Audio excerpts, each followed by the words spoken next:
Okay. I think we are live.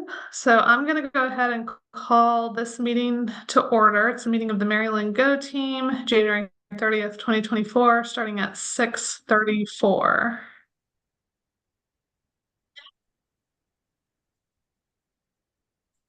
Let me go ahead and call the roll.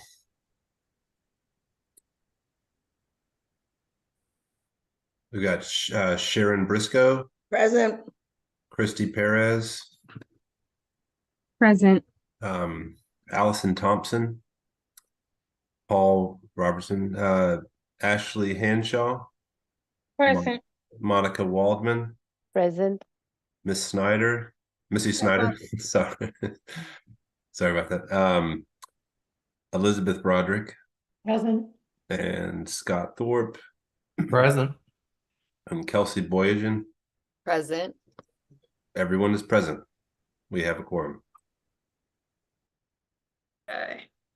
So do I have a motion to approve the agenda that was posted in advance for today's meeting? Motion to approve. Do I have a second? Second. Thank you. Could all those in favor raise your hands or say aye?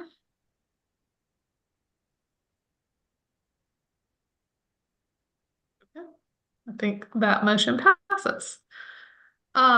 And apologies that I forgot to attach the minutes. Hopefully you all had a chance to look at them. They were posted on the Maryland Go Team website. So actually, if you'll give me a second, I can share my screen and pull them up.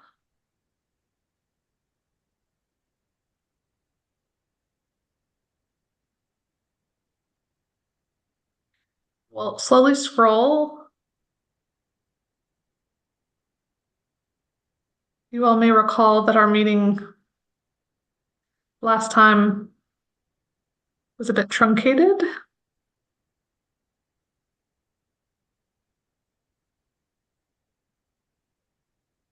Everything else is indicated as being moved. That's it. So do I have a motion to approve the meeting minutes from our November 28th, 2023 meeting? So moved. Second. Thank you. All in favor, say aye or raise your hand.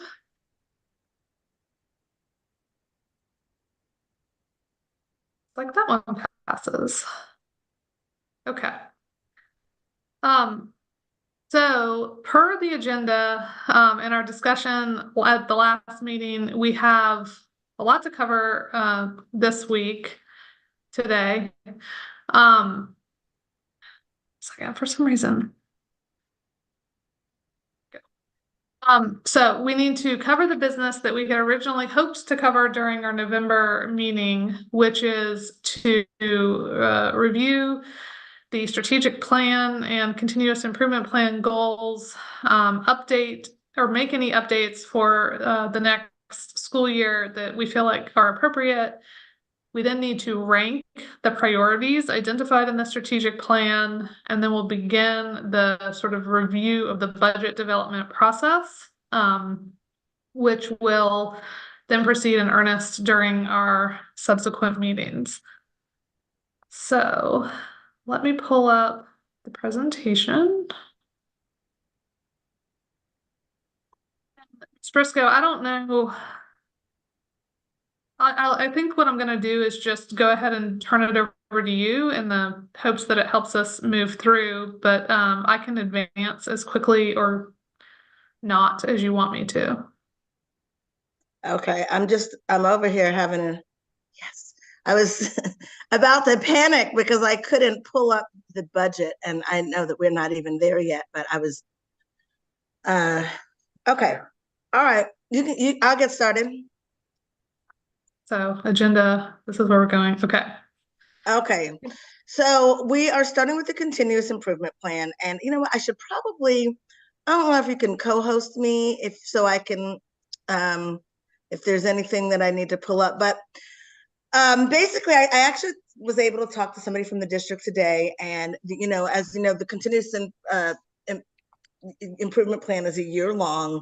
There is a little the template is a little bit wonky, and what we had been doing in the past is meeting with our supervisors to do a check-in, to just see where we are in the meeting of our goals.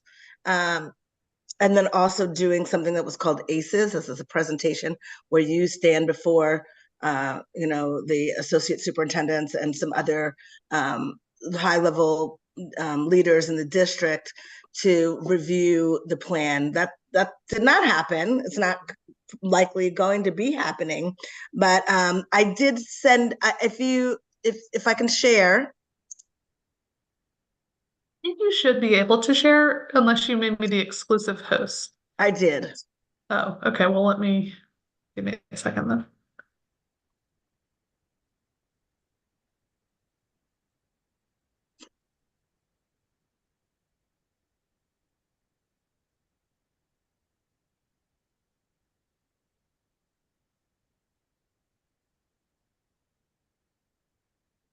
So you should be able to host. I mean, I'm sorry, share. Okay. Yeah. All righty. So are you seeing our the plan? Okay. So I sent you a actual one screenshot, Allison. I don't know if you got it. But anyway, so this is where we are. These are our strengths and our challenges. And they're very similar to what we have in our strategic plan. Our strengths are our academic achievement. Challenges are closing the gap for students with disabilities and African American students. So when it comes to that is a needs assessment. So these were our goals, that we will increase the number of students scoring 3 and above on milestones from 63 to 66%. We will increase the number of students scoring at monitoring and accelerating stage of geometry domain. And then we have a goal about of our students setting map and milestones goals for themselves. So I just wanted to show that. And then when I review the map data, you'll be able to see where we are in relation to those goals. Okay, so Allison, I don't know what the next slide says, and then we're going to be like sharing back and forth. Sorry, but yeah. okay. So Okay, so here's the review of our data. Now, if you don't mind, if you could just scroll through all those, because I'm not going to use those. I'm going to use the actual live data on here because I'm able to go much deeper into what you're looking at. So hopefully, I was just going to say, hopefully everyone had a chance to take a look at these slides. I'll just hit them all briefly. I highlighted. Yeah, I'm going to show them all again. I'm just going to show them from my view.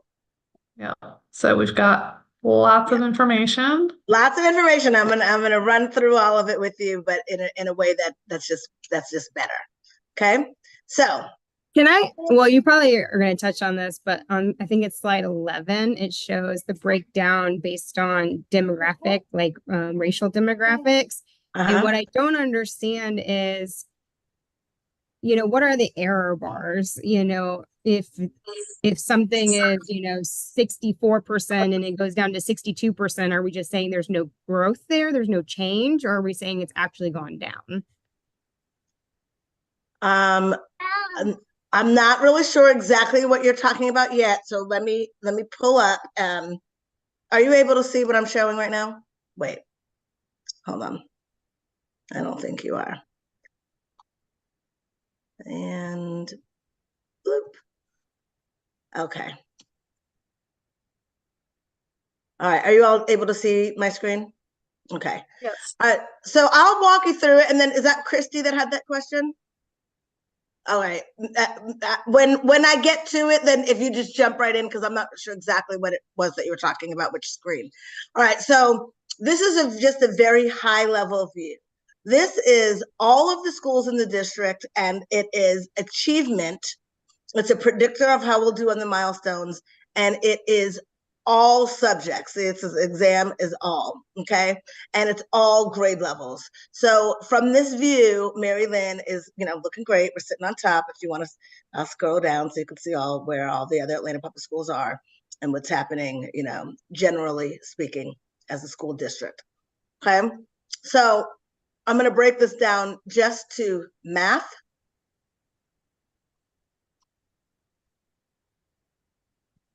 Okay, so here we are in math. And the good thing, and so that you all know the kinds of things that we do in our data meetings, is that we break this down and show it by all grade levels. So I'll just pick a grade, and I'll just pick 5th grade.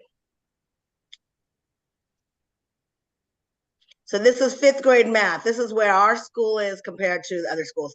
You can see the number of exams with 91 students in that grade level. And then what's really amazing is what I can do is add the fall, and then you have a better view. So you're able to see in 5th grade in math, this is how we did in the fall, this is how we did in the winter. And so, we're looking pretty good. This is one student. We have one lone student that we're working with to try to get out of that red. And we can see, and we know exactly who these children are, okay? So, and that is, I'm gonna just go back to all, I'm not all, I'm gonna go back to math, and I'm gonna go back to all grade levels, because what we're doing is looking at it as a school. So I'll do 3rd, 4th, and 5th, because those are the grades that are tested in milestones. Okay, so here we are in 3rd, 4th, and 5th grade. So we're chipping away, making a little progress. We're still on top. This is math. Now, the domain part, we're unable to see the actual breakdown of the domain, because what happens is the math test is progressive. The better you do, the harder the questions become. And so that's how it is scored. Whereas on the milestones, everybody is given, grade level questions. All right, so that's math. This is reading for 3rd, 4th, and 5th grade. This is everybody, all of our students. And here's where we are with that. And again, you can see we're really almost exactly the same, because we gained 2 kids in this section, but lost 2 kids in this section. But one thing that we did talk about a lot in reading is that we've been spending a lot of time on writing, and MAP does not assess writing. Okay. So that is just the overall, this is how Mary Lynn is doing achievement-wise.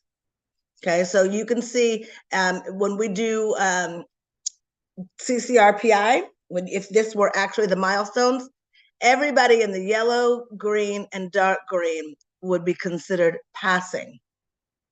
And so we would be at 97% for both reading and math. Well, this is reading. I'll just to make sure. It might be even better than for math. Yeah. So with math, we're at 98% passing. Okay, we want everybody in proficiency. So this is where we're going. We want everybody at least in proficiency. All right, so I'm going to move on, because we could talk about this all night.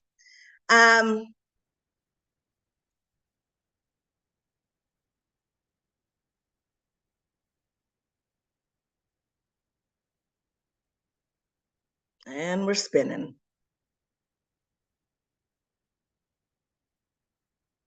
Hi, Ed Day and Jacoby. Good evening. I all right. apologize for being late. I You're was on fine. another meeting. No problem. All right. Let me just make sure, let me see what I'm showing. Okay, so this is the growth quintile, and you can see that high growth is considered over 80%, which is amazing, which is what we want, you know, our students to grow. It's not just about achievement. So really anything that's yellow and above, average growth is considered yellow. So here we are, and this is the fall to winter, and I'm gonna go ahead and change it to, oh, it already tells you this is math. So here's Mary Lynn in comparison to the other schools, 1, 2, 3, 4, 5, 6, 7, 8, 9, 10. We're in the top 10 for growth, which is really good because our students come in super duper bright, and we have to work really hard to get each student to grow. They have to be challenged. When students are compared to one another for growth, just say, for example, your student scored in the, in the 97th percentile the first time, they're going to be scored against all the other students who scored in the 97th percentile. So that is how we're measuring growth. So this is for math. This is for reading. So we are 1, 2, 3, 4, 5, 6. 6th in the district for growth in reading and 10th for math. And we're really proud of that, happy about that. We know that we're on the right track. Okay. And then I'll show you science, even though it's not one of our goals, and it's only, we only do 5th grade. So is the only grade that tests. So we're doing great. We're 2nd in growth. Okay. All right, I'm moving on to growth target. This is one of the slides that I showed. This is the same exact thing, except it's breaking it down by just did they make growth or did they meet a growth target or not, and not in increments. So I'm going to move that.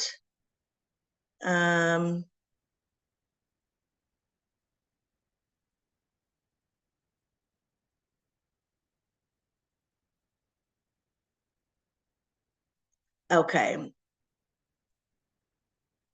District growth achievement quadrant. Okay. So this is something that we're also really proud of. This is the, let me see if I can put, yeah, okay. So it's only going to give me this one, fall to winter. They call this a challenge bar right here.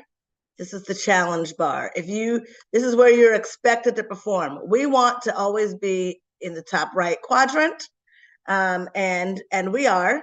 So this is for reading, and here's where Mary Lynn sits in reading. And so if we look right here, we're high achievement and high growth is in this top right quadrant. Okay.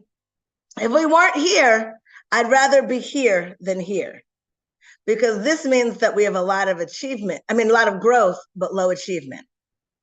But they're really, really working. Like whatever they're doing at Scott, it's amazing. See, they're moving their kids so much. They haven't quite gotten over the bar to achieving, but they are well above what their predictions for growth. So here's Mary Lynn, and this is for reading. And then here we are for math. Again, high achievement and high growth. And you can look and see some of where some of our sister schools are, and some schools that are, they do a great job in terms of their scores, which we're measuring right to left, but it's about the growth, which we're measuring up and down.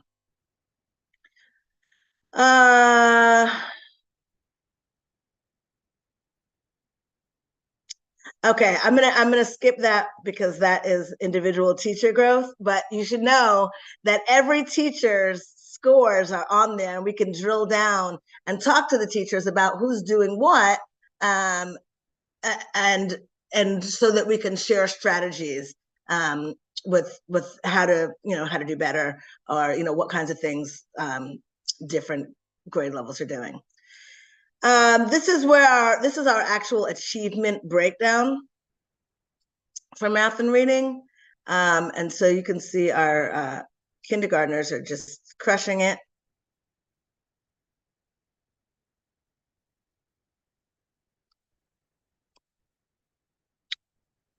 All right, here's our subgroups.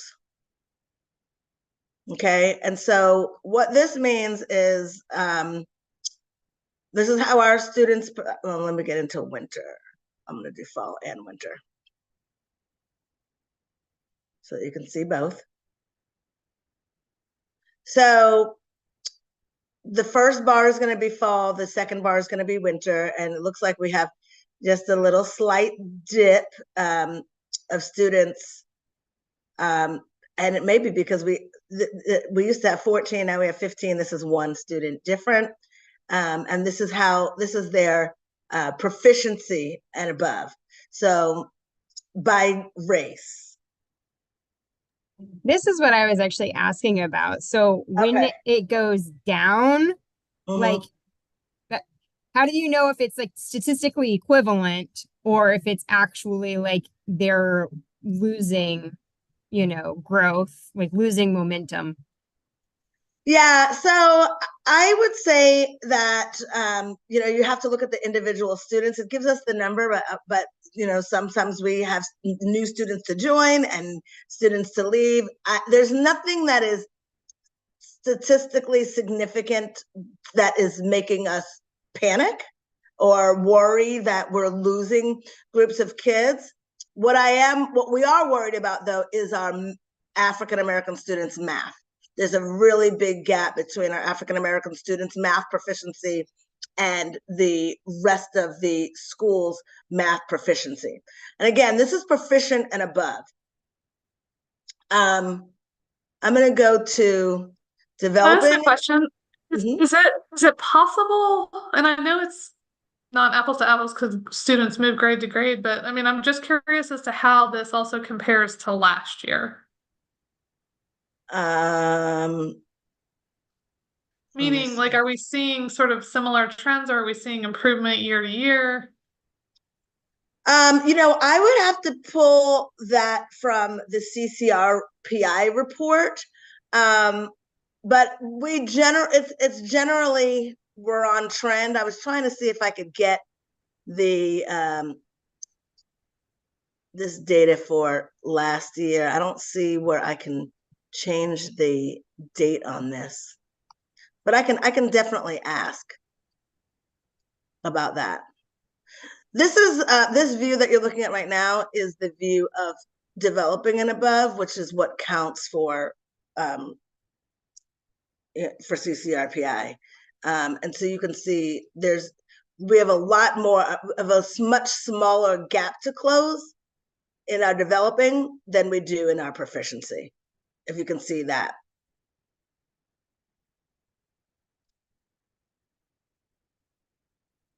And then we don't need that slide. That's high So I have a school. question about that. With the current goal of closing the gap, I mean, presumptively any impact would be had in all groups, but is the focus in doing that first in the developing and then it bleeds over into proficiency, or is there a focus in closing the gap in proficiency, hoping it will draw people up? Like, how does that work in practice at the school? So it's actually, and I'm gonna stop this particular screen share because that is our map data. So we can just talk about it. That is a great question, and it is multi-layered. So it's both and. When we discuss our goals, my intention is always to shoot for the moon. Our students come in. A lot of our students come in already proficient, right? They're smart, they're exposed, they have experiences, they're well read. So I want to get at least half of our kids into distinguished, right? I feel like that is something that we can do no problem. But then we also attack students who are not meeting and in developing to move forward. And what that looks like is, depending upon what their scores are, they may qualify for early intervention program, which is EIP. So they'll have a pullout with 2 master teachers. Ours are Lori Green and Molly Campbell. But that, again, that you have to qualify for that. We also have experts for students who are in special education that are not proficient, and they qualify for those services. And then in addition to that, the whole school does something called intervention block, and it's 30-minute, we call it WIN time. WIN stands for what I need. And so from 8 to 8:30 every day, students work on the thing that is whatever their struggle is. Or if they're doing well, then they work on something that's enrichment. We have very few students who qualify for the district prescribed intervention.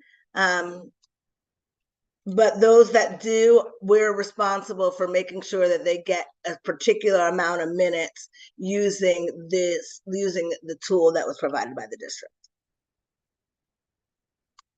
Okay, so I'll go ahead and I stopped sharing, so I don't know where we are in the slideshow.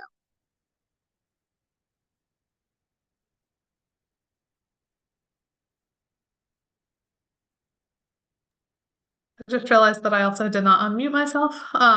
So I think I don't know if there was anything in the map data slides you wanted to go back to, because otherwise we can all those slides I just showed you, but I just showed them to you live.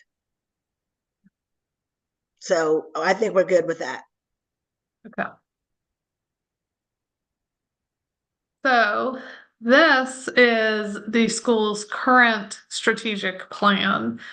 Again, this is what we need to review today, discuss, determine whether, any edits or changes need to be made, vote on that, and then here in the middle where it says school strategic priorities, ultimately we're going to have to, after we make any updates or edits to the plan and approve it for next year, we're going to have to get into a slide where we rank these priorities for next school year, which will then be used to inform, at least ostensibly, budget allocation for next year. Excuse me, as we get into the budgeting process. So this slide that hopefully you guys can see that says activity and discussion, at the top it says that we need to review the priorities and the goals in the plan, reflect on if the expected progress is being made. Ms. Briscoe has, sort of put in these bullet points on the slide, first indicating what progress has been made toward the current identified priorities. And then second, based on data, what adjustments might need to be made to the strategic plan. So okay, so I feel like what I did was the pink ones are the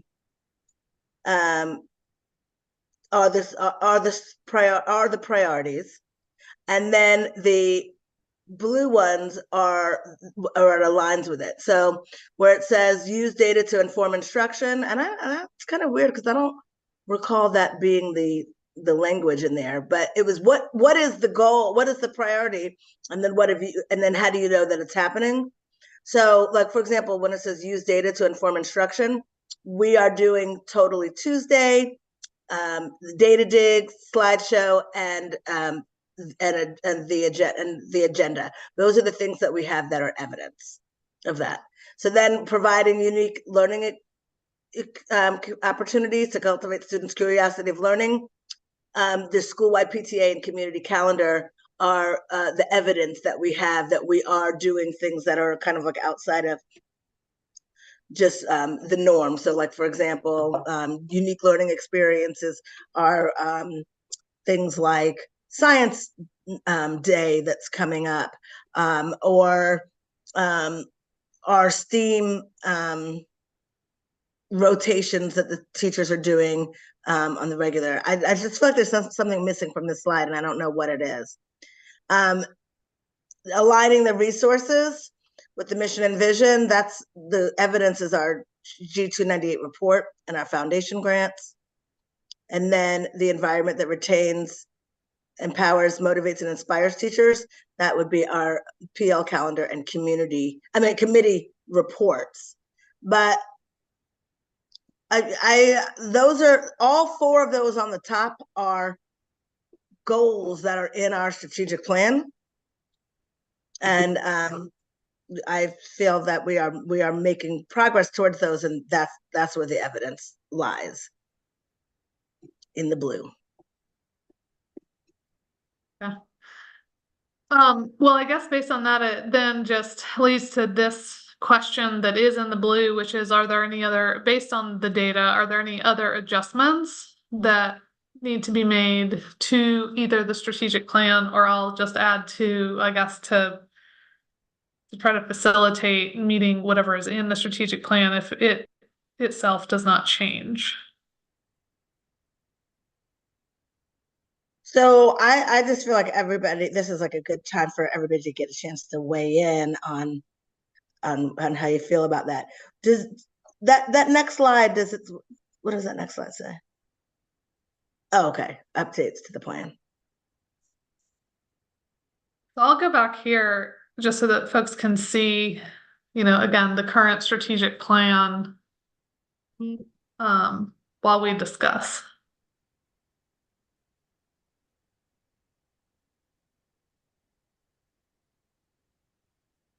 Will say that, I mean, again, if you look at the current SMART goals, at least the first two, they are sort of specific that they will run through the year 2025, which presumably would encompass the next school year. So, I mean, I guess at least for these first two, they do strike me as, goals that were intended to be somewhat longer term goals and are sort of still in process.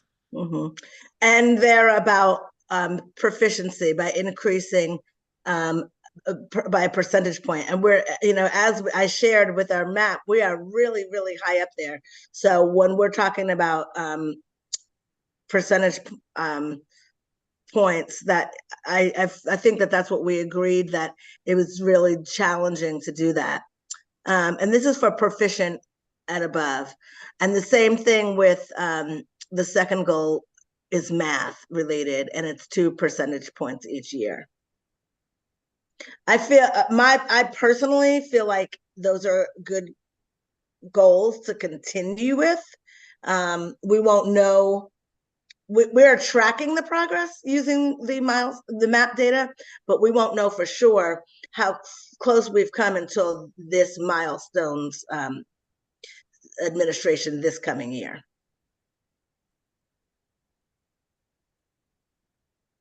Yeah, I mean, I remember we talked about this, but maybe you can help at least me and maybe others remember that next fall, when you and the Go team review, this spring's upcoming milestone scores, will you be looking at those and comparing them against last year's scores? Yes, yes, we'll be looking at them from the year before to see, did we indeed make move a percentage point, or did we indeed move 2 percentage points? And if we did, and if we did, great. If we didn't, why not? And why do we think why not? And how far off were we?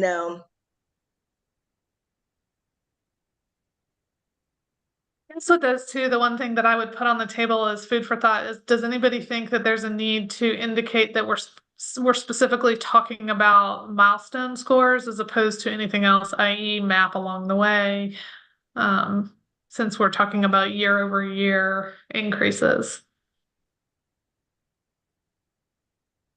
Oh, like to actually just say that it's for the GMA and not for map.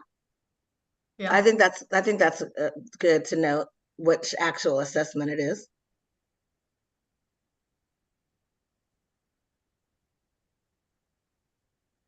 I guess we just made that assumption because we're talking about grades 3 through 5. So I do think that is a good thing to add. So do we need to put that on the next page where on slide 17? We're just going to include change the language to include GMAS, Georgia Milestones. That's what they call it, GMAS.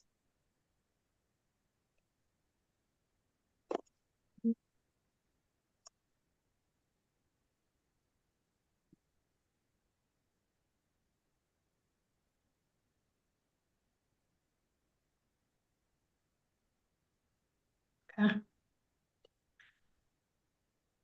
We'll go back here. Does anybody else have any comments, thoughts, points of discussion about the strategic plan? Either the goals, the priorities, the strategies.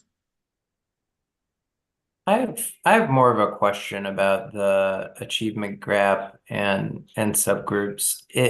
For the population we're talking about there, are we looking at a cohort moving through school, the overall numbers for that achievement gap? Like, what's the target from start to finish that we're looking at for closing that gap? So it's about just who is registered at the school, right? Okay. So one thing that's happening at Mary Lynn is that we have lost some diversity, and you have to have, I think the number is 10 per grade level to give you data to even count as a subgroup. And so we are, according to what happens in terms of our enrollment will be the determining factor. Right now, it's just a percentage. So if we have 25 African-American students in grades 3, 4, and 5 this year, and 70% of them are proficient, but next year we only have 20, we still want to have 70% of those be proficient. I don't know if that answered your question. Is that what you were asking? Mostly. I guess maybe the more specific question is, like, is it looking at a specific group of students and how their achievement gap is being adjusted, or is it looking at the entire school over, say, 3 years and saying, this is what it looked like in 2023. So for the actual achievement goals, it's the whole school. When it is about the subgroups, it's about just those subgroups. Okay. So we look at both. So because you're only as good as your weakest link. So we can say our school is amazing, 97% of our kids are proficient, but if all of the Black and brown students are not proficient, then are we really successful? No. So that is why we do both. We look at subgroups and we look at the school as a whole. Knowing that at our school, we have subgroups. A lot of schools don't have any subgroups because they don't have, because the school's 100% African American or 99% African American. Some schools have quite a bit of diversity, and ours we are less diverse than we have been in the past. And so in order for us to even gauge this data using this tool, we have to have a subgroup to count. So, like, for example, in the slides that I just showed you, that's 3rd, 4th, and 5th grade. If I break it down by grade level, some of those grade levels don't even have a subgroup.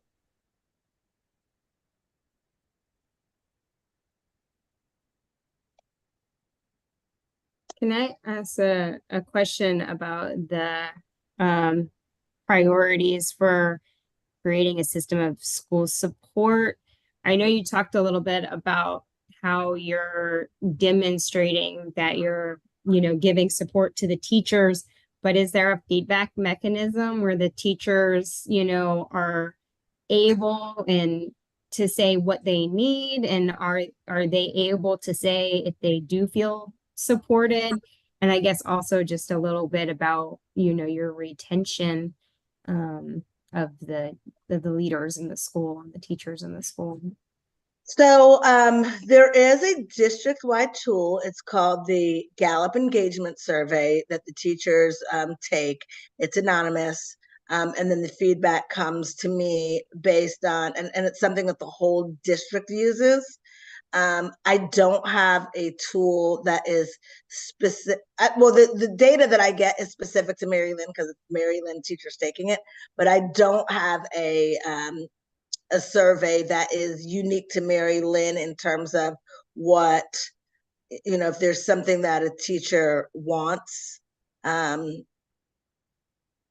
And that's definitely something that we can create. Usually they just come in my office and tell me what they want and how they're doing. I was on the foundation before, and I felt like some teachers really understood that mechanism and how to ask for what they needed. And, some people, I'm not going to name any names or anything, but it's like, oh, I only can do it once per year, not every time I have a need, or, they didn't know you're that they talking could about ask anything.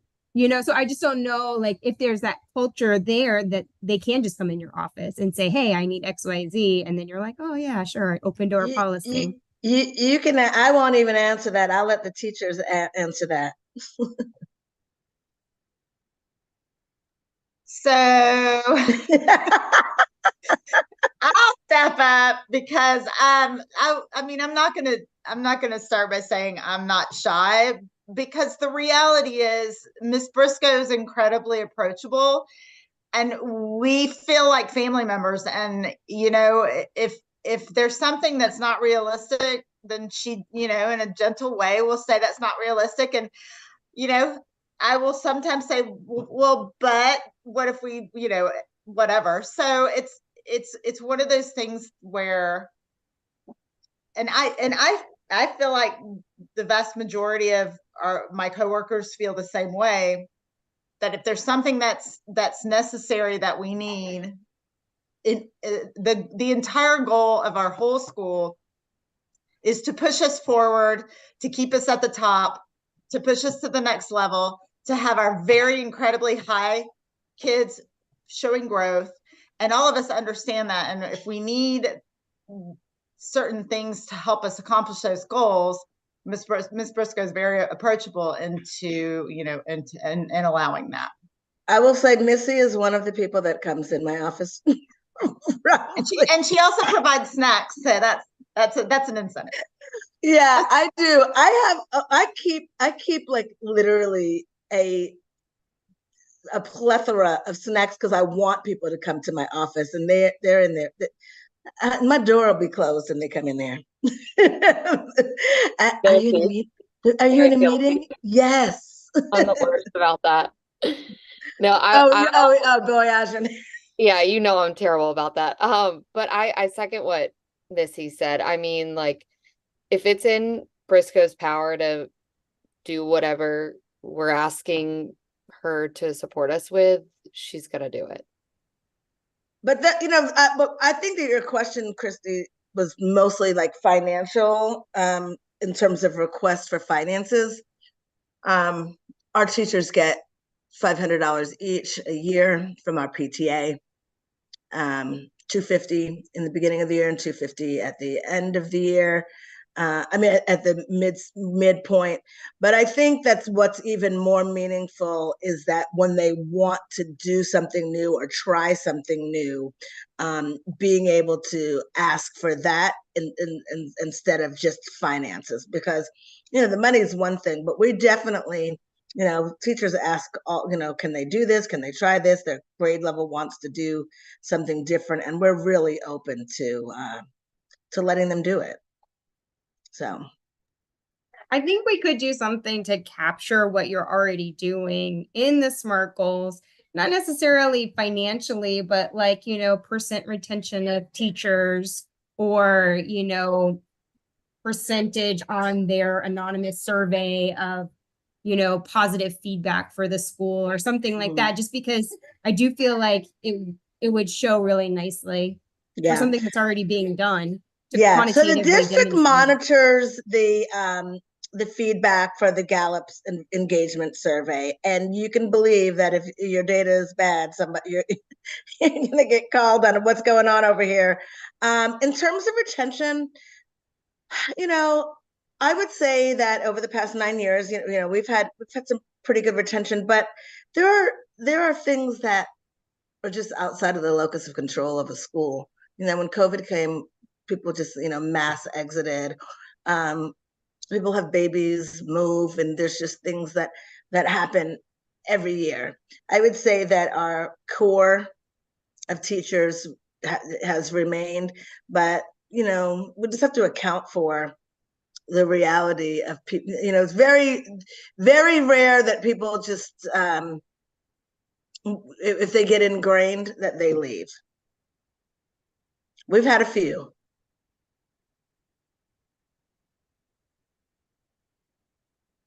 So I guess that the first question is, Christy, what I hear you saying is, that you would propose maybe either adding or replacing a goal with something that is related to sort of school culture. Am I understanding you correctly? Only because the SMART goals are all about the academics, which are obviously very important, but I feel like the strategic priorities cover other things outside of the academics. I guess the way I look at it is that all of those priorities are ultimately going to lead to student achievement. And that's in many ways the easiest thing to measure. So I had a similar thought as Christy as I was reviewing this again today, but I do think that everything here ultimately feeds to achievement, and achievement's the easiest thing for us to measure. Well, and I think too, thinking about the goals, I guess similar to what you were both saying, I view these strategic priorities as the things that get prioritized in order to meet or achieve the goals. And, at the risk of sounding flippant or something, I don't know that making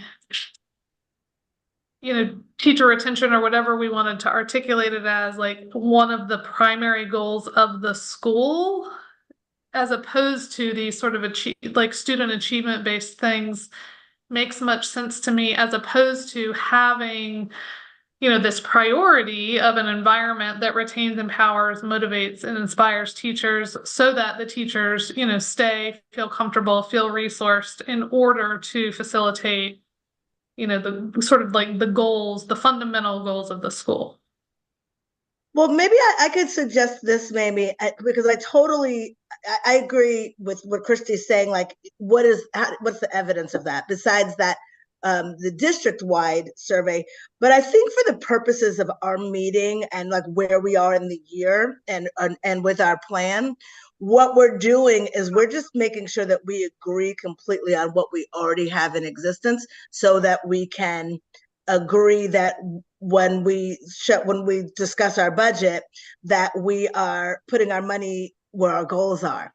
And so but early in the beginning of the year, when it is time to update and change your school your school plan, I think that that's something that we could say next year we'd like to. It's also February, and so at this point of the year, introducing that to the staff might not happen because of where we are in the year. But I think that maybe that's something that we could do moving forward, and add that element in there as kind of like a check and balance.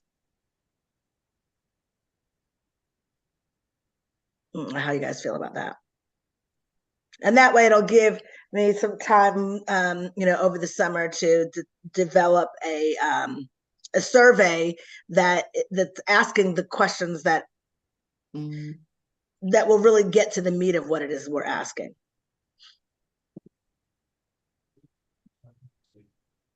Any thoughts about that? Yeah, I agree with you that maybe doing it closer to the beginning of the year would make a little bit more sense. And maybe right now is not the time to do it. Especially as we look at whatever the Georgia milestone results come in at the beginning of next school year. It Yeah. might make sense, like, shifting our goals a little bit based on whatever percentage we're at that time, and changing some things might be better for our focus. Yeah, but I definitely see the value in asking the staff, how they feel, and it has to be in a way that's anonymous, because, when your supervisor asks you, "Hey, everything great?" Usually it's, yeah, sure. Okay. We've put one thing on the slide about clarifying the first two SMART goals, that those are, essentially being measured by the Georgia milestones. I guess, kind of in an effort to try to wrap up this part of the discussion. On the third SMART goal, which is talking about overall growth and having at least 75% of the population, I guess, in a growth category. Am I correct in assuming that that is broader, meaning that that would be something that would be a goal for every assessment at every touch point? No, it's the state of Georgia. It would be on the CCRPI. When does And that? that would also be a result of milestones. We can measure it according to MAP, checkpoints along the way, but the overall goal at the end is milestones is going to be the data source again. We don't want to wait until we're not going to wait until the milestones come to make sure that kids are growing along the way. But in order to determine, growth, it is going to be a standardized test for that. Understood. I guess what I'm just trying to sort of put on the table for discussion or flesh out is, with these, again, does it make sense to sort of more clearly articulate like what exactly we're measuring, so that, so for example, in the winter map, I think we had 75% of the population that was in a growth category, which would mean that this goal was met for that particular test school-wide, I think. But and I'm not saying that that's not important, and I'm not saying that that's not great, but if what this goal is really meant to measure is a check on whether Maryland Elementary School has at least 75% of the population in a growth category for the milestones, then to me, that's what it should say. Okay, so you're just saying add the word milestones. Yeah, again, if that is really like what that is meant to measure. Yeah, so just like with the slides that I just showed you, what it is you're measuring to see how many students I'm a teacher, I have a class full of 20, and all 20 of them are proficient, but only, 10 of them have shown growth. That means that, only half of my class grew, even though they're all scoring great. Did they hit their potential? And that is measured by MAP and milestones. So at the end of the year, you'll see it in MAP, but you only will be able to see it in milestones for 4th and 5th graders, because 3rd grade is baseline data. So I think that we can add to it MAP and milestones, but I think it's also similar to this discussion that we had, we're talking about with Christy, is that is something to add moving forward, because this discussion is really just, this is what we talked about. Do we want to change anything on our strategic plan for this year before we budget? Yes. So I think it might make better sense to add that. I don't think there's a problem with specifying the source or what the assessment is, but right at this point, here we are. We've taken 2 MAP assessments already, and there's only one more, and the milestones. Yeah, and I don't think I'm trying to suggest that we change anything so much as take the opportunity, since this is the point we are in the, sort of go team year and agendas, to clarify exactly what all of Yeah. this is intended to mean. And I guess with that too, with this closing the achievement gap between subgroups, I would put on the table for discussion, like, and I know that this has come up because it came up last year, it came up in the fall, how exactly are we checking or measuring that? Because I mean, as we just saw with the map data, it's very hard seemingly to compare, from say winter this year to winter last year, to know where, maybe with African American students, we still know that we have a long way to go in the proficiency category to close that gap in math, but did we also make progress year over year from this time last year? Mm-hmm. So it seems like something should be in here to try to quantify or measure that, rather than just say, close it. So can we put in on slide 17 that we want to, discuss language for quantification for our upcoming school year? But I don't think we're going to find that language today. I mean, again, I think that this slide is talking about, like, so it's my understanding of what we're doing is we are updating the strategic plan for purposes of next school year, because it will inform budget discussions, which will be the budget for next school year. Mm-hmm.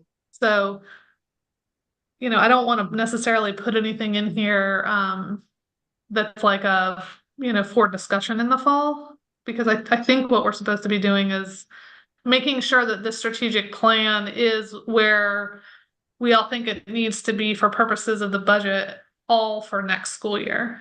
Mm-hmm.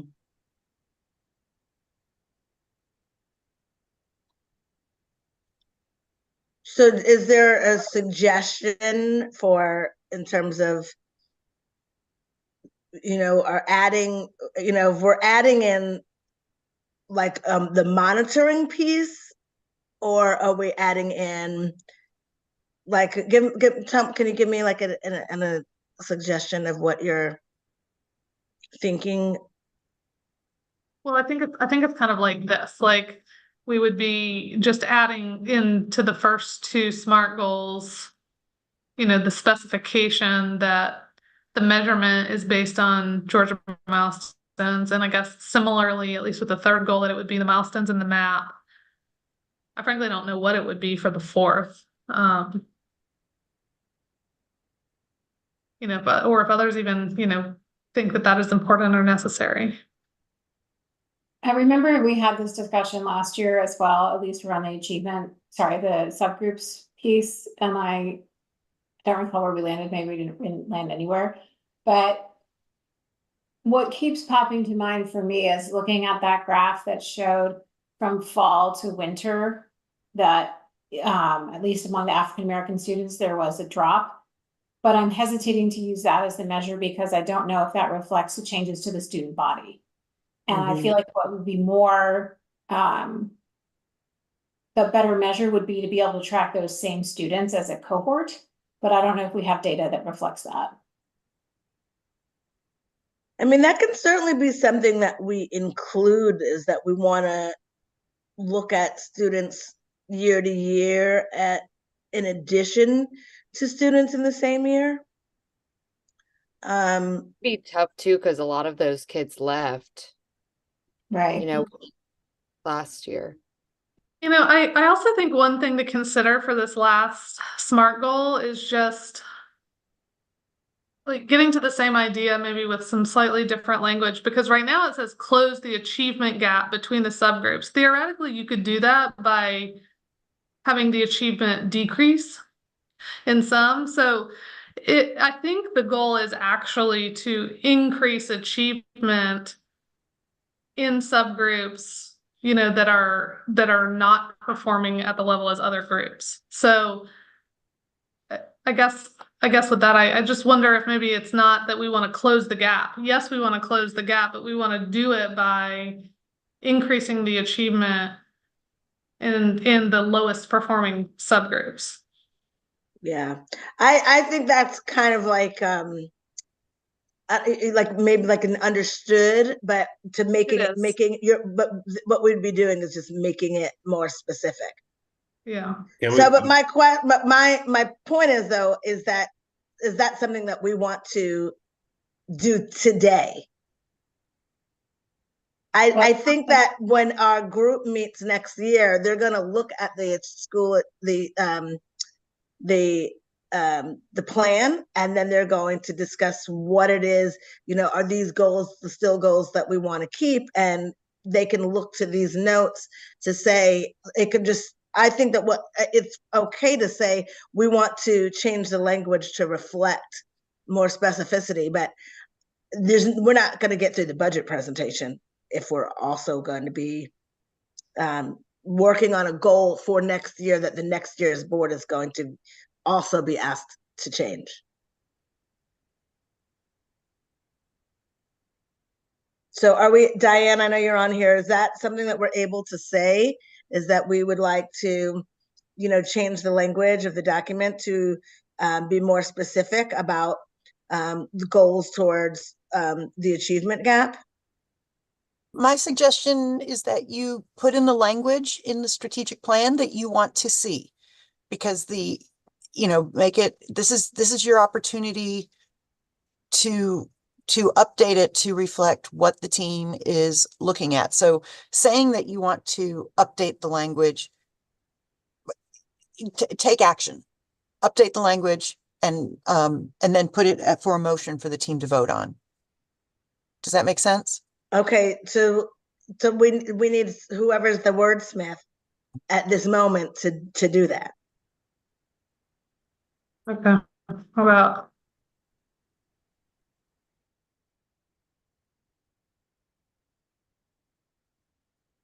Here, let's do change.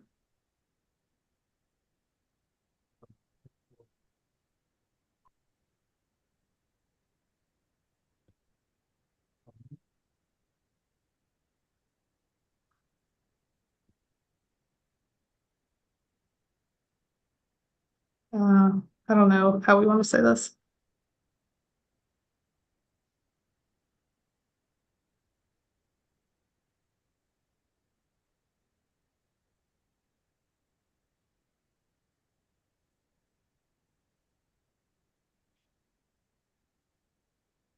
So then like here, I think it would be increase the achievement for all subgroups.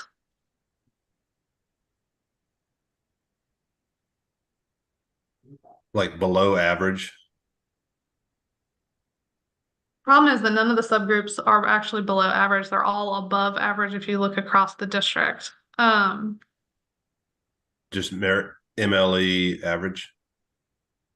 Could you say Talking just about our school. for the lower performing subgroups within the school?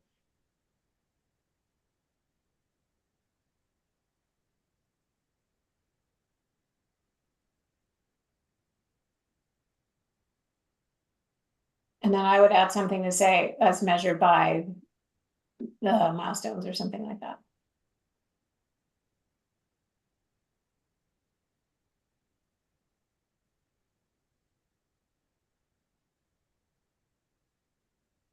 So here, scoring proficient, BLA,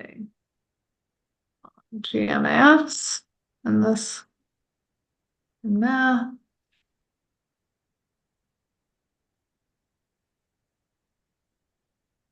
This would be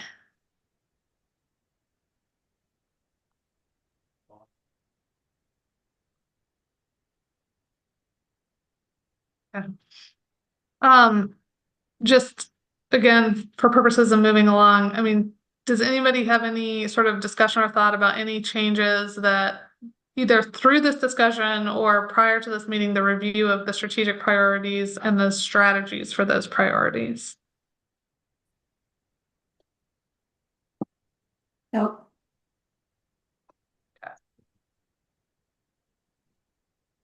I like them the way they were.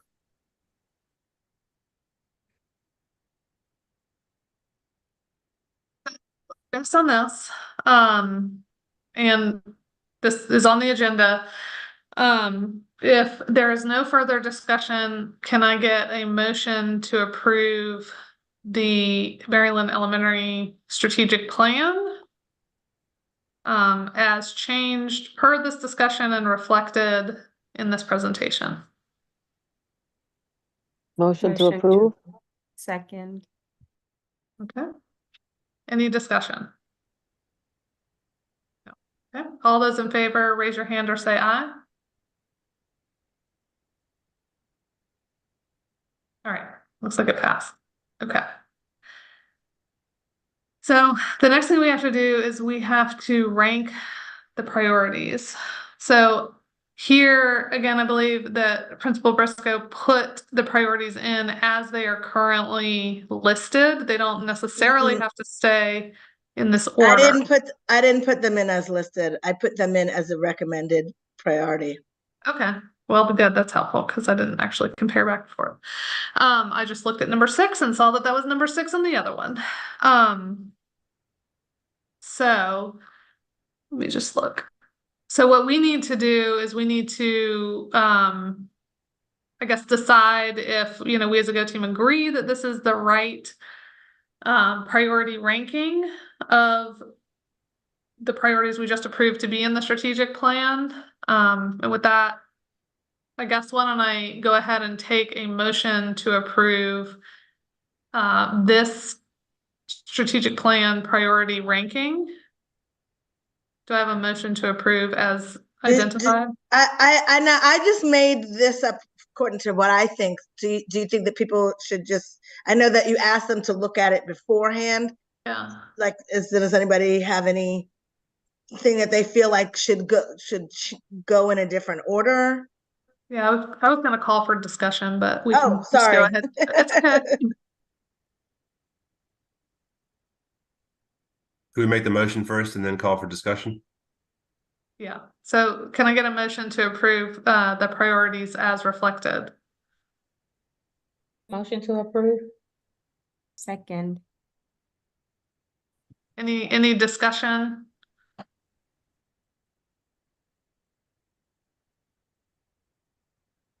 I'm look inclined to, They look good to me. yeah, I was gonna say I'm inclined to agree with Ms. Briscoe's ranking. I had the same thought. Yeah, I'm in agreement as well.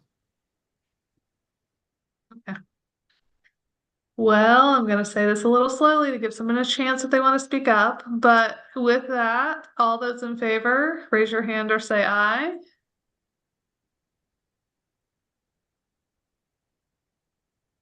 Okay, looks to me like the motion passed. We have our priorities ranked. Okay, now we get the budget allocation discussion. This slide right here is the one that I just wanted to review because I think it's the one that we would have to take action on if we felt like the timing wasn't going to work. But to me, it appears that it will, because our next Go Team meeting after today is already set for February 27th. That meeting has to be before our school's staffing conference, and Ms. Briscoe at the February meeting would present us with a draft budget. So I guess with the caveat that as long as this is before when our staffing conference is set to occur, that seems like a fine meeting that we don't need to make any changes to. So I don't have the date yet of when my staffing conference is going to be. So I don't know. Diane, do you have any insight into when that's happening? All I know is that staffing conferences are scheduled the week of February 26th through March 1st. Great. So the Great. the 27th might be okay, but Murphy's Law usually says something different. So I'll ask if I can switch with somebody if it's before that day. because it'll be in the daytime and then this meeting will be in the evening. So that, I guess what that would mean is that we would just need for you to finagle or work your magic to make sure that yours is on the 28th or later. It could be on the 27th. Well, we have to have our meeting before that staffing conference. Oh, right. Okay. All right. Maybe we might, maybe we should push our date up. I think the problem is we run into February break, so we're really looking at 2 weeks from now. Yeah.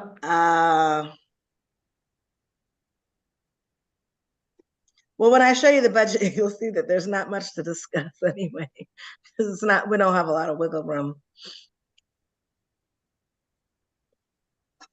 Would it be better to do it on the 26th versus the 27th? Would that make a difference, do you think? Is that a Monday? Yeah. It just, yeah, the day before. Yeah, I don't have a problem with that if anybody else doesn't. That makes the odds more highly in our favor. Maybe we should move it, but let's. So why don't I just put it out there for anyone to speak up if Monday the 26th wouldn't work for you? Just go ahead and speak up now. Okay.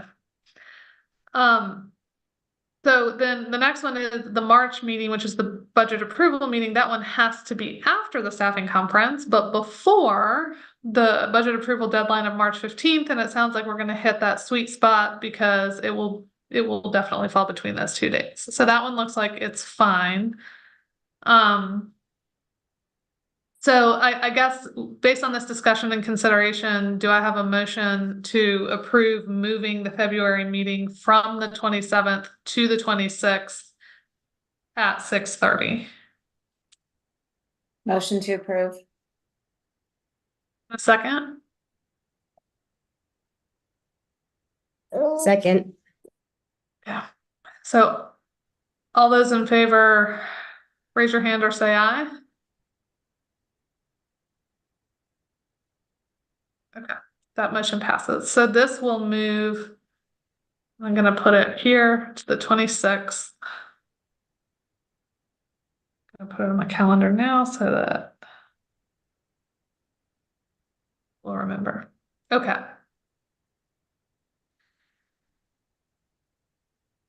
There we Did you go. put it for 6:30? Yes. Okay.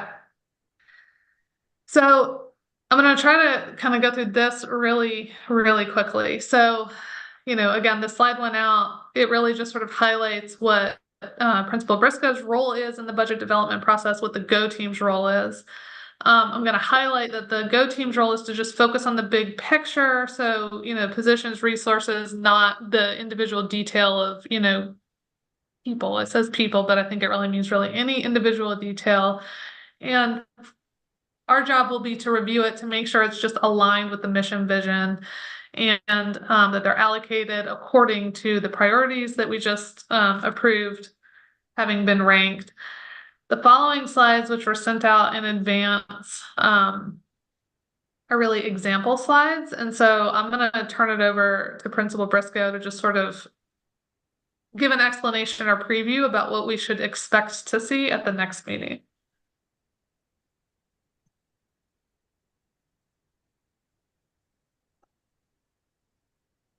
Sorry, hold on. That's okay. Sorry.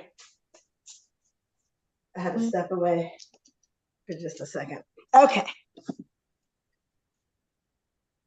Okay. All right, what was the question? So I just kind of I heard real quick ran through this, but was thinking the Go Team office had put these examples in here. I'm assuming just for us to sort of become familiar with what we're going to see at the next meeting. So I figured I'd let you sort of run through them. Just a quick highlight explanation. Yeah. So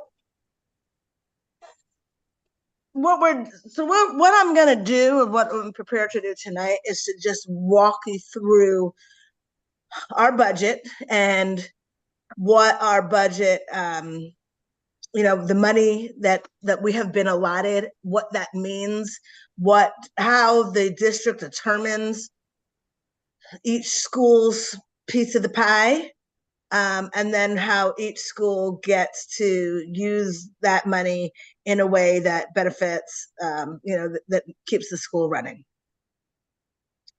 So I'm not sure that particular slide that you just showed about budget parameters. It disappeared before I could really see what it said. Can you? Well, sorry, I thought you were gonna pull something up, but I will say I'm gonna pull up the budget. Yeah, why don't you just go ahead and do that? Because to be honest, I did not find those slides, which were just examples, to be all that informative or helpful. Yeah. All right.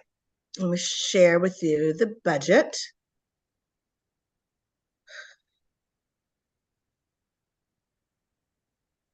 Okay, can everybody see that?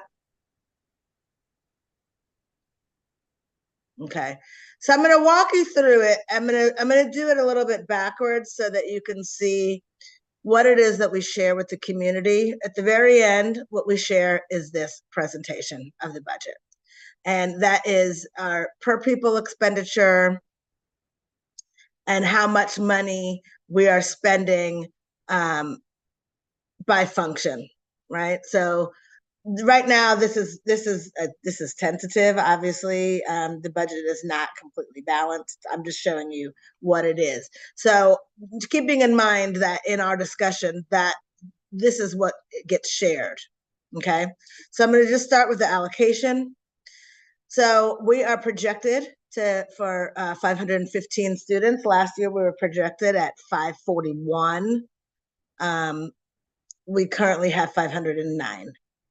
So, and I'll talk about that a little bit more. When you are under enrolled, you lose money. Okay, and that happens at a process that's called leveling, and it happens 15 days after the start of the school year. The way that our total budget is $6,102,542, which is an increase from last year, but it is a little deceiving because the price for everything went up significantly, and you'll see that on the summary page. So this SSF is called the Student Success Funding Formula, and each student starts out at a base weight of a $5,334 per student, and then they weight according to certain things. So early childhood has a weight. So you take your number of kindergarten students, you multiply it by 0.6, and this is an additional money that comes from this weight.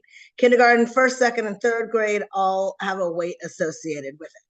More students you have, the more money you end up getting. Okay. There is a weight for poverty. Now, so we only have 19 students that qualify for free and reduced lunch, or who would be considered under the poverty threshold, which means that we just get this small amount. I want you to this is why for us, it's so important to have a foundation, because you take a school that has 400 kids, and maybe there might be 400 kids that get weighted for poverty. And so you can imagine how much bigger the piece of the pie is. Okay, this is for our students who are qualified for EIP services, early intervention. That's a big weight, but we don't have very many students that qualify. There's certain cut scores that you have to use, or students that don't pass the milestones. And so we don't get money for that. Special education has a teeny tiny weight, but gifted helps us a lot. So we do get a gifted weight of 0.7, and we do have quite a few gifted students. Keeping in mind that our kindergarten students, this is out of I think this number actually might be lower, and I'm gonna check that just to make sure that we're not getting shortchanged there, because that number does look a little bit low.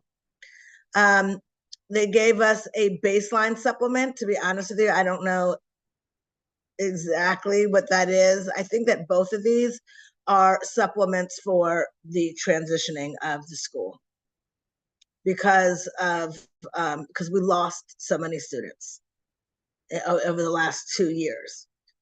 I'm going to add, okay, this is our wait for our signature program, which is STEAM.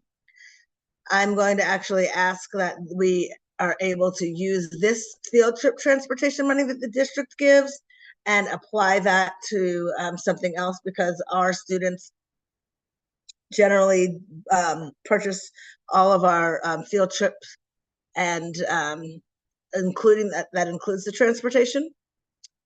This is the stipends, the district fund stipends, and so that is money that we are mandated to give to people who serve as grade level chairpersons.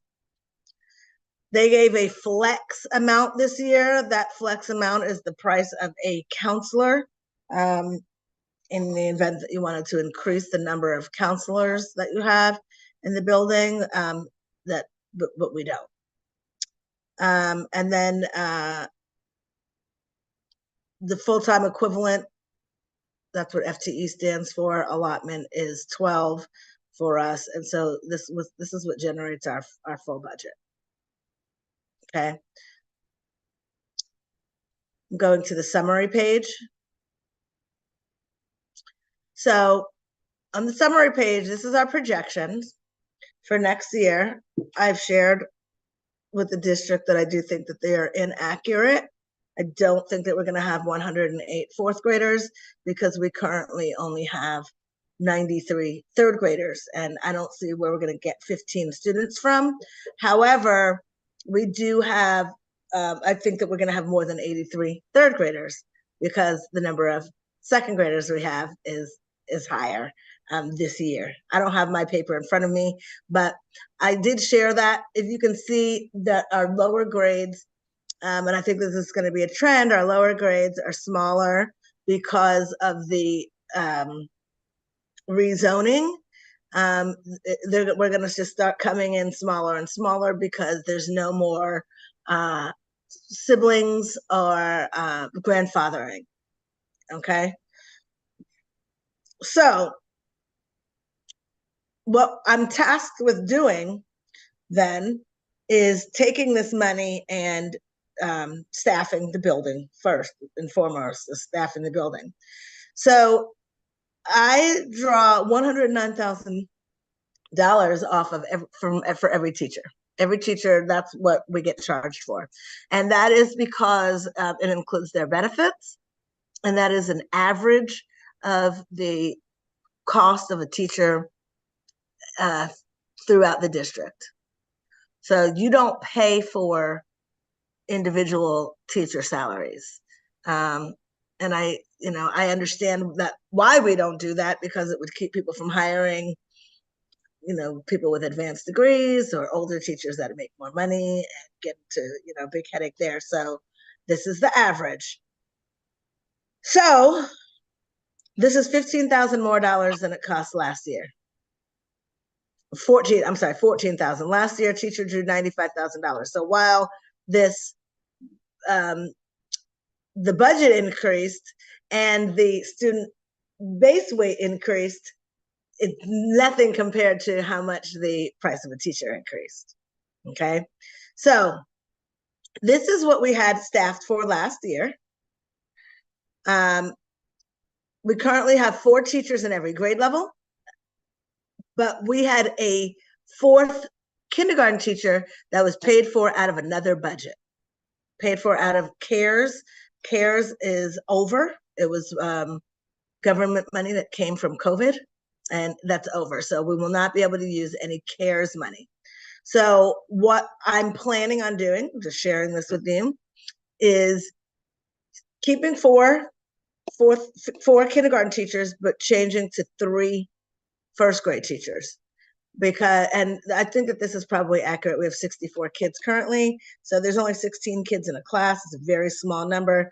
If we have 3 first grade teachers, we'll be able to have 22 or 23 kids in a class, and it'll be fine.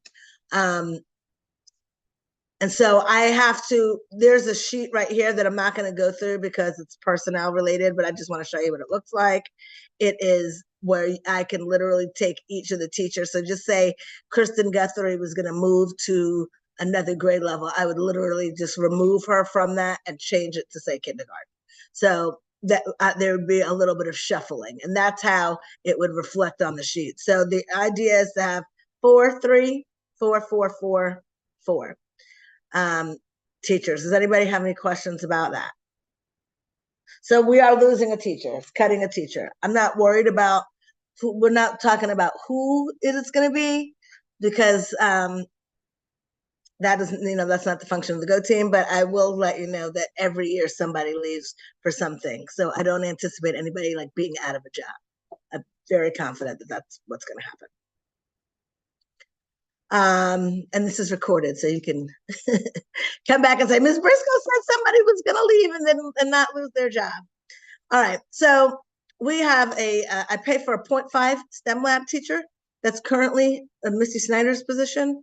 She does STEM lab for half the time, and then she does GATE for the other half. And so you'll see that 0.5 reflected someplace else, okay? We have art, we have music, we have PE, we have world language. This is Dr. Waldman. The reason why it says 0.9 and not 1.0 is because the district pays 0.1 of her salary because she also teaches our ESOL students, of which we have 3. The more you have, the more the district pays. So if I had 25 kids, they might give me a full-time person. I don't know what the actual number is. Okay, so gifted, this is 2.5 teachers. That means that's exactly what we have now. We have one person that does STEAM and GATE, and the other do just GATE. These are our 2 EIP teachers that we have on staff, because we're talking about supportive instruction for students who are behind and closing the achievement gap. It's there. There's the ESOL teacher 0.1, and you see it's in gray because this is district funded position. District currently funds us at 2.5 special education and related teachers, but they haven't given us the number for this year. It's going to depend exactly on how many students qualify. And then we have our special ed lead teacher. Now, I love talking about this because I sure am gonna ask tomorrow, why does special ed have to pay 104 and we pay 109? Because that'll make a difference. It's probably, that's the average for special ed teachers, but I sure am gonna ask.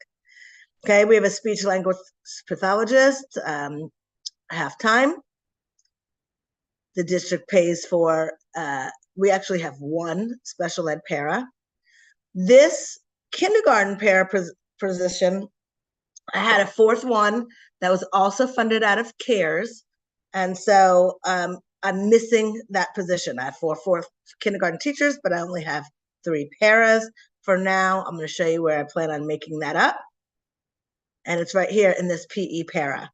I think our numbers are going to be small enough that we can do without having a PE para, which would mean that we will have to go down to 1 class at a time. Currently, we have 2 classes at a time in PE. To be in compliance, you have to have 2 adults. The max number is 40. And then also we're doing some things with our schedule to see if we can get around doing PE once a week. Since we have recess for 30 minutes every day, do we need to have actual instruction of PE twice a week, or can we do that once a week and then use this money to fund the 4th kindergarten para position? Principal, assistant principal, secretary, 1 clerk, 1 counselor, 2 coaches, 1 for math and science, 1 for ELA and social studies. The instructional coaches, they are where the rubber meets the road. 1 media specialist, our school nurse. We have tried in the past to make this an hourly position. You cannot get anybody to stay because they need their benefits. Band and orchestra. So this is what we have done in the past. We pay 0.25 for the band, 0.25 for the orchestra. And so that's half of a teacher, and then another school covers the remainder of her salary. We have 1 STEAM program support specialist, which is a mandatory position that we have to have. This is Stephanie Schumacher's job currently. School social worker, the district pays for that. And then the SST intervention specialist, that is currently Ms. Billard's position. We split her with another school, so we pay 0.5 and the other school pays 0.5. This is our 2 custodians, our school psychologist, who we have 0.75, our site manager, who is a maintenance person, and that's it, okay? This CARES, this is where we had the person in CARES. CARES is over. So that's it on the summary page. Those are all the positions that we have. The only changes in those positions are having 3 first grade teachers instead of 4. And I think our numbers support it, and having just 1 PE teacher and not a para to go with that, okay? So that's where we are in terms of our summary. And what that leaves us with is this little number right here to spend for the rest of the year, okay? So I'm gonna keep going and we'll talk about what that looks like. All right, hourly, we don't have any hourly people. This is from years past. I have to just delete those off, but you can see it's total of 0. So this is the non-staffing line, okay? So every school gets a reserve. This is our reserve. The reserve is there for when you, after for the 15 days. So $5,000 a kid, we're 10 kids short, $50,000. You know, 20 kids short, $100,000. We have, you know, that's all of our money. So we try not to spend it. I am going to ask if I can have maybe $30,000 or $40,000 of it so that I can put it into some of our other lines that you see are completely blank in terms of things like, well, the teacher stipend, that is for additional stipends outside of grade level chairs. We don't have any overtime. We don't have any professional development contracted services, web-based subscriptions. We rely on our foundation to pay for all of that kind of stuff, including traveling. We do our own field trips. This is the line that is the most important to me right here, this teaching and other supplies. We have to at least be able to fund our school with paper and, you know, things like stickers for parents for sign-in sheets and things like that. So I would say we could probably get away with maybe like $40,000. We could run our school on that. We're very lean. And we've been like that the last 5 or 6 years. We just don't earn any additional money. Academic stipends, this number is wrong. I'll have to change it. I need to get the district to do that because it's supposed to reflect this 21,750. So we actually have a little bit less than the $10,900. And then all of these, all our stipends are all in one line. We don't split them up like that. And so that's it.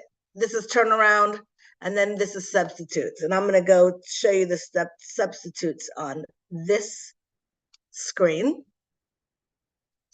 So right now I've budgeted for 30 teachers to get a substitute for 5 days. This does not include maternity leave or FMLA, family medical leave. So that's one piece of good news. And then I use 4 parapros at 5 days. This is lowballing. We're already in February. We've already expended our substitute budget for this year.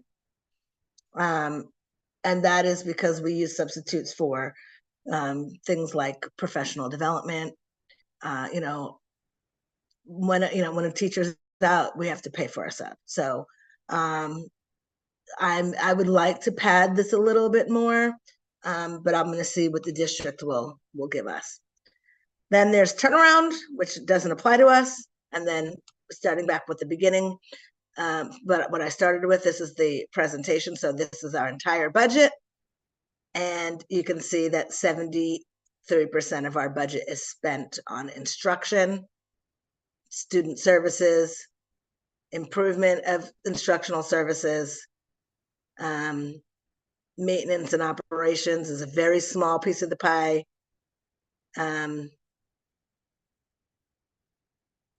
Nothing for transportation, and our administration is a small piece of the pie. Most of our money is spent on instruction. So before I exit out of the screen, is there anything that anybody wants to see before I stop sharing?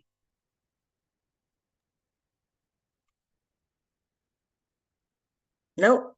Okay. So as you can see, when we're talking about doing creative things with your budget, we don't really have much wiggle room to do anything like that. The only thing that, what I choose to do based on our strategic plan is, I want to make sure that we have manageable classroom sizes so that teachers can focus on the students that they have in front of them. We could decrease the number of teachers and have larger class sizes because we're well within the limit in terms of state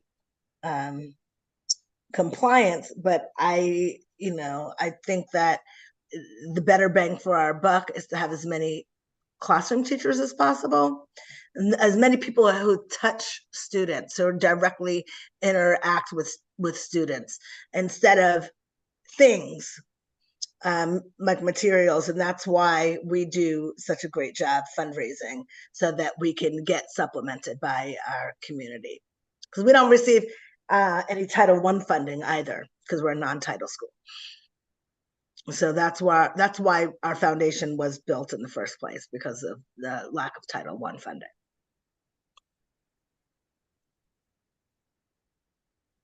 Questions, comments, thoughts?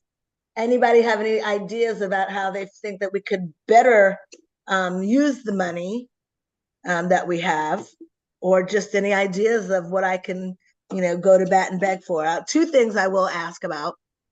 One is that special education pays for our teachers out of their budget. And so I would like to know if they can also pay for our substitutes. That'll just give us a little bump, but a real little bump. And then I'll also ask about why special education pays $5,000 less per teacher. But that's pretty much all I can find. You should have seen the budget when I first got it. They accidentally put us an IB coordinator and a STEM person, and I was like, I don't want, I am in the red. So they removed that, and we kind of figured it out. So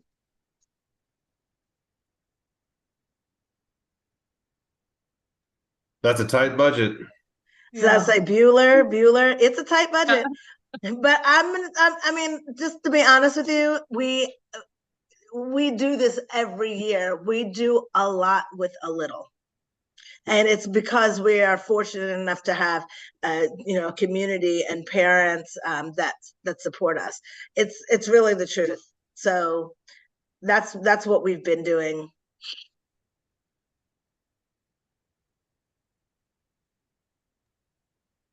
I thought that the presentation was really clear. Thanks for going through it. And I'm in agreement with you. I think that smaller class sizes would be better for the overall outcomes. I just had a random question about the pre-K and if that's just a whole nother budget. Totally separate budget. Totally separate budget. But one thing that we talked about, because I did this presentation for our staff today, is that with the 3 first grade teachers, we'll be able to give our pre-K specials as we build our schedule. So I'm excited about that. Little cuties. And do they, with their whole other budget, do they give like budget for substitute teachers and paras and like now all I don't know. I know for sure that they fund a teacher and that they fund a para, but I need to find out in terms of outfitting the classroom, because they're going to need a rug and the desks or tables, cots, you know, because they still take naps in pre-K. So things like that.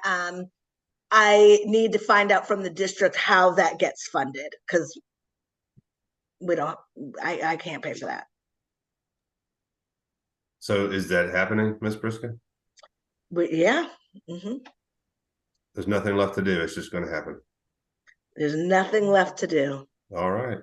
Is Lenora, and is she going to kindergarten or pre-K? She's going to be at Maryland next year. And kindergarten. In kindergarten. Oh, I can't believe it. She grew up.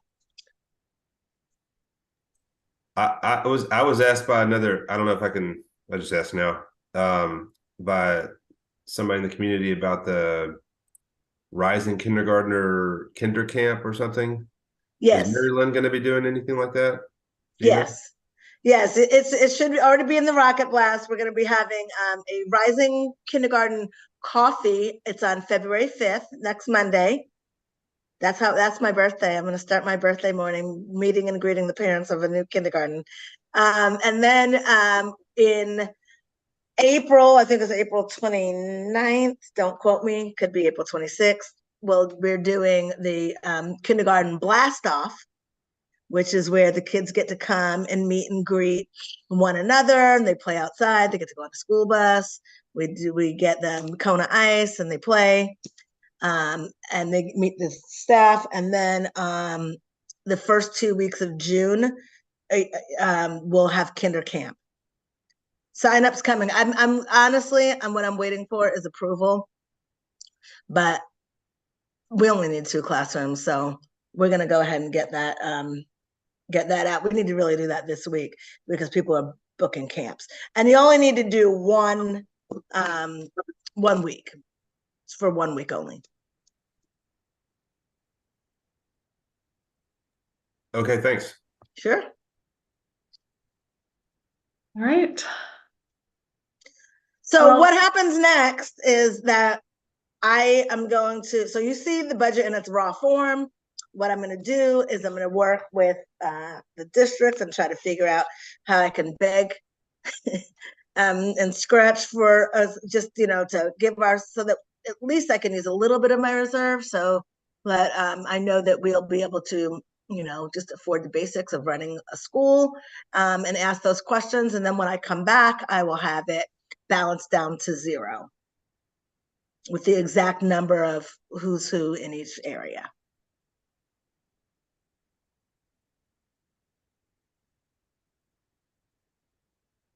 All right. Well, I'll echo what everyone else said. Thank you for running through that. I think just given where we are, our next meeting is likely to be awfully quick. But we'll look forward to it nonetheless. And I guess on today's agenda, I'm going to lump the last 2 things together and just because it's the principal's report and the Midtown Cluster Advisory Team update. So just, I guess, anything you want to. Well, Christy is on top of it. We have a meeting tomorrow. You want to tell about it? Yeah, so unfortunately it's getting really close to bedtime, so there's going to be some background noise. But basically, we have asked the district person who is in charge of the signature programming to help walk us through our priority about making sure there's equity in the STEAM rollout throughout our cluster and making sure there's opportunities for the STEAM instructional staff to know, like, how to roll it out. And in that, we're going to ask about budgeting and, curriculum and basically kind of like give us a roadmap. And so we're going to talk to him tomorrow, and then we'll have the next CAT meeting a few weeks later, I think the beginning of March. And so just looking at Principal Briscoe's budget and how there is like a signature programming call out in her budget, it's just kind of like, how is that number determined? Is it different for different types of programs, etc.? Like, how can we increase that number given the amount of staff that's having to support this program, that kind of thing. So I think it'll be a really good conversation. We gave him a lot of questions to just really understand, not only at the elementary level, but all the way through high school, like what is the expectation and what are the metrics that we're really measuring this by. Oh, great. I will definitely look forward to hearing all about that.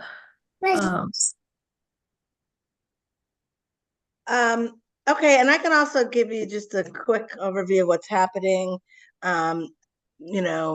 Principal report wise, we are kicking off Black History Month coming up on Thursday. We have, obviously finished our round of data dig and conversation with each of our grade levels. So everybody has their marching orders for what to do to continue at the pace that we're going. There's a little bit of a fever pitch. Missy Snyder, let me tell you something. If you want to know if I agree to do stuff, Missy texted me over a weekend talking about I bought some rats for the so now we have two pet rats. I did not go buy rats. It was a grant. Okay, well, now we have 2 rats and 6 hissing cockroaches and 7 chickens at our school. And so, the staff and students are just really excited about that. STEAM is permeating through all of the things that we're doing. We're working on our project-based learning plans to get these projects rolled out during the spring. Very excited about the habitat upgrade that the foundation is working on. Stephanie is actually going to be leading my Friday special principal coffee to talk about the changes that are going to be made and the upgrades in an effort to increase our fundraising, which is going really, really well. I think we're at 77% of our goal. And can I just add something to that? And I think it piggybacks on, what you just displayed with the budget. But I would encourage everyone on the Go team to really get vocal with your classrooms and your, fellow parent friends about promoting the foundation fundraiser, because the school does rely on those funds so heavily. And again, since nobody else wanted this job and I have got to sit in on all the foundation meetings, it's there's really just a lot of work to be done, but also it's not that hard, right? Like if you would all even just reach out to the folks in your class and encourage donations, those one-on-one touch points make a huge difference. When you see somebody at drop off, when you see them just walking around the neighborhood, ask them if they've donated, and if they haven't, talk to them about the foundation, and explaining how important that money is to the functioning of the school. I don't think a lot of people know that. Yeah.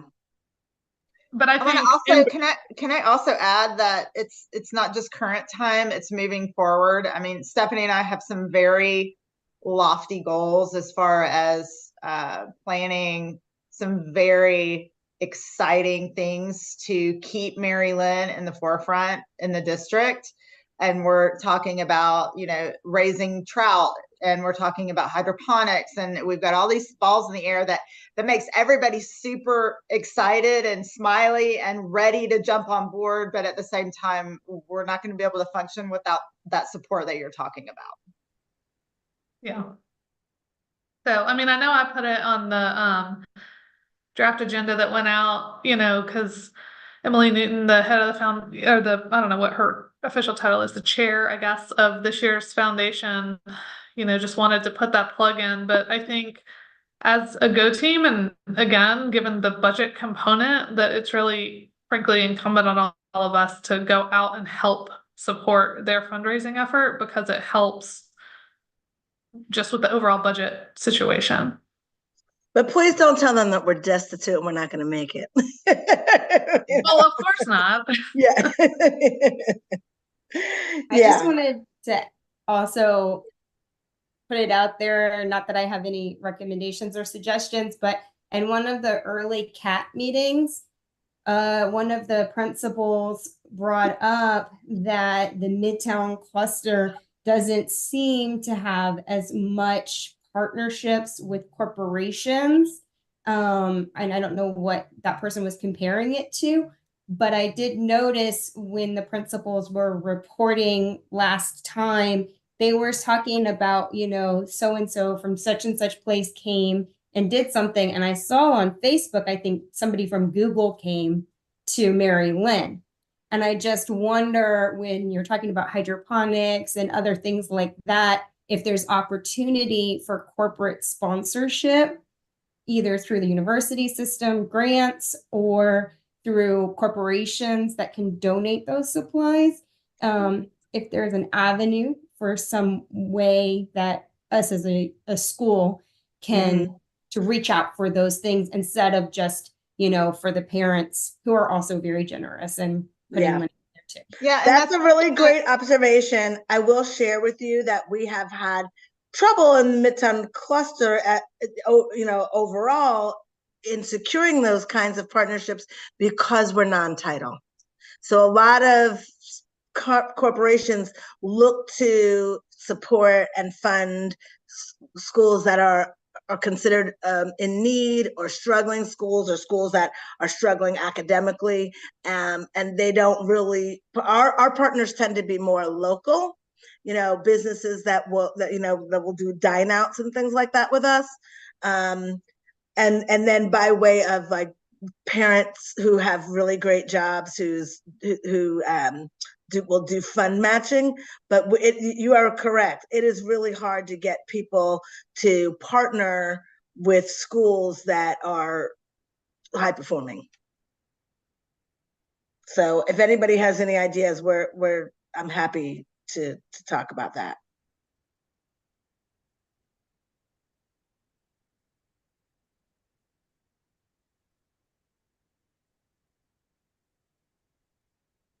Anybody have any other questions for me? I don't. We are nearing the witching hour, I think. And you guys have had a heck of a couple of weeks. And anyway, it occurs to me that I completely skipped over the beginning of the meeting public comment. So I'm just going to highlight that if there is anybody who is currently on the meeting, who is a member of the public who would like to comment, we are opening it up as per the agenda at the end of the meeting.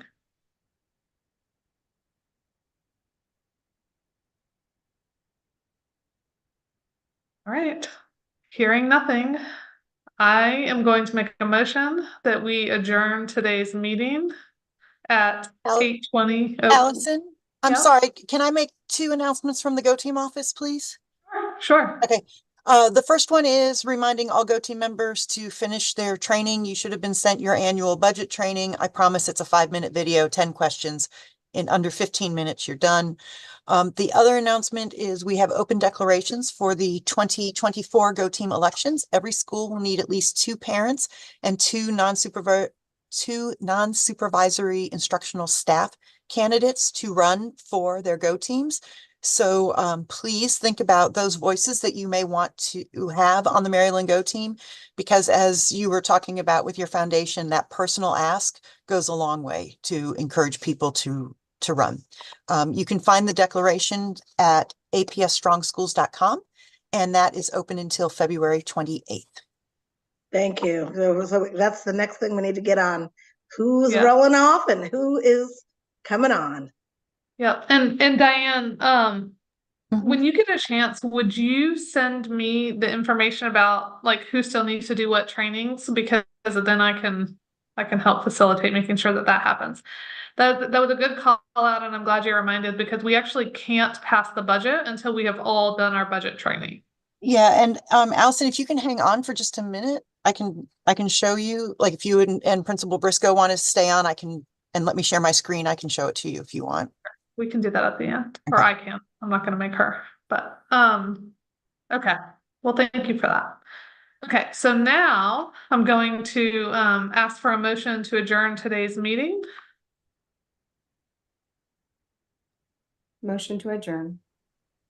A second. Second. Thank you, Allison. All in favor? We have to vote. Let's all say yes. Okay. Motion passes. Meeting is adjourned at 8:30 p.m. You guys are all troopers. We did it. We did a lot of stuff today.